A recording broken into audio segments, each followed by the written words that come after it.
Edge at 11 starts now. Pushed, and my brother like flipped his hands to move the push away, and he hit both of us in the same motion. I'm very disappointed, especially as a person that wanted to go into law enforcement. You've heard of police using stop and frisk, but these young men complain that their encounter with police was more like stop and fight. It's a story you'll see only on The Edge tonight. These young men are charged with assault, but they say they are the real victims. So who's right? Who's wrong? Fox News' Andre Isom live on Detroit's east side with the video so you can judge for yourself. Andre. Well, first let me say this. Detroit police have reviewed this video. They have investigated this case. They have made their decision. But the young men who were arrested want everyone to see this video because they say, like you said, Huel, they did nothing wrong. They say trouble finds you, and at that day, trouble found me.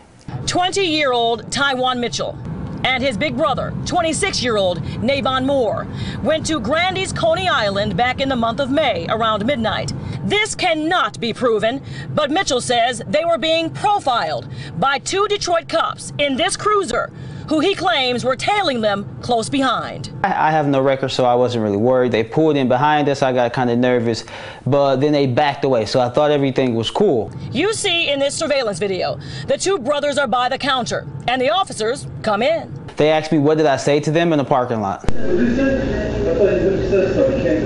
I didn't say anything. I was talking to my brother, and I just said, wow, that's crazy. They almost hit my car.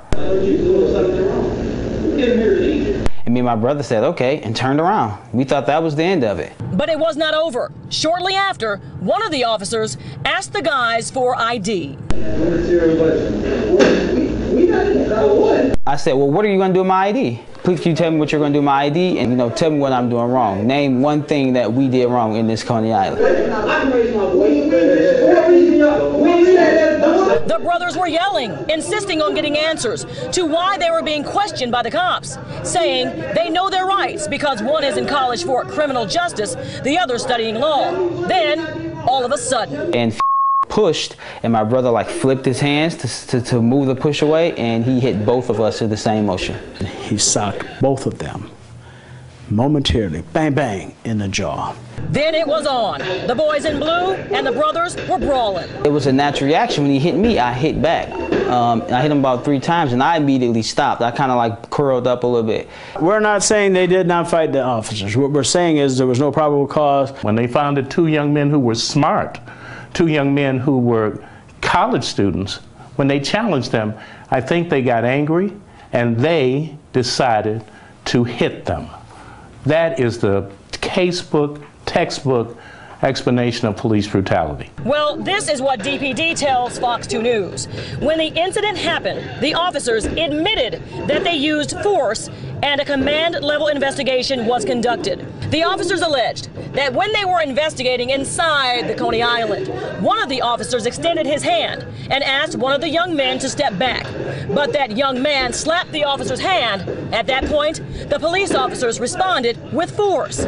After reviewing the video and interviewing the suspects, the use of force was deemed appropriate and reasonable by the department. They shouldn't have profiled us, and if anything, they shouldn't have got physical with us, because we didn't expect that. We weren't going to get physical with them. We're not crazy. We're not going to just hit cops. We're not going to just hit anyone. So why would you hit us? Never been in trouble. And I don't want them to think that we're bad people because we hit the cops back. Actually, I want them to look at us as the good people, I don't think I would do anything differently. I just feel bad because it's no telling how many other people have been in this type of situation. I'm thankful that mine was on camera and everybody can see it. I'm very disappointed, especially as a person that wanted to go into law enforcement. Changed my whole perspective, but actually that just gave me that drive to do it more. Well, DPD wanted to point out that when you slap away or move away an officer's hand, that is assaulting a police officer, which is a crime. Now, a police source I talked with tonight who works with those two officers in the video say they are both good cops, good street officers. Now, this situation did escalate. I think everyone can agree to that. The two young men say, though, they did not start any of this. They just reacted. And again, they contend they did nothing wrong that night. And you only heard from one of the brothers because the other's back in Texas, back in college. Huel.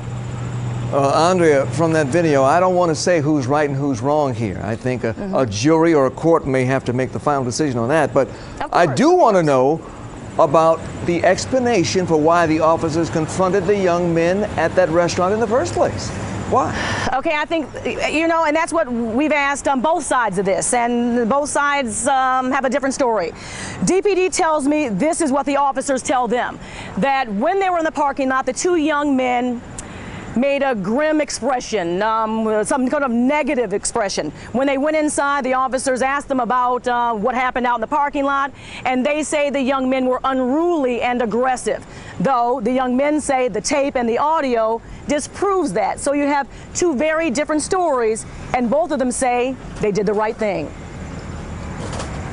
Well, let's hope somehow this will be resolved. You know, I can remember former Police Chief Isaiah McKinnon telling me that he was beaten when he was 16 years old by a Detroit police officer. But instead of getting mad, he went into law enforcement and tried to change the DPD from the inside. So who knows? And that's what Mr. Mitchell wants to do. So we'll see what happens. All right. Andrea, thank you.